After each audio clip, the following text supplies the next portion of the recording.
November 10வது தின நிகழ்வுகள். உலக கெரடோகோனஸ் தினம், காலியாவின் வடிவம் மாறுதல் தினம், அமைதி மற்றும் மேம்பாட்டுக்கான உலக அறிவியல் தினம், உலக பொது போக்குவரத்து தினம், உலக நோய் தடுப்பு தினம், தேசிய வெண்ணிலா கப்கேக் தினம்.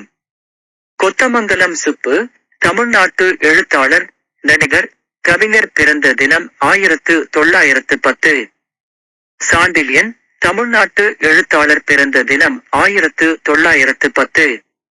தமிழ்நாடு திரைப்பட நடிகர் ஆனந்த் ராஜ் பிறந்த தினம் 1958. தமிழ்வாணன், தமிழக எழுத்தாளர், இதழாசிரியர் நினைவு தினம் 1977. புஷ்பா தங்கதுரை, தமிழக எழுத்தாளர், செயற்பாட்டாளர் நினைவு தினம் 2013. டி.என். சேஷன், இந்திய தலைமை தேர்தல் ஆணையர் நினைவு தினம் 2019.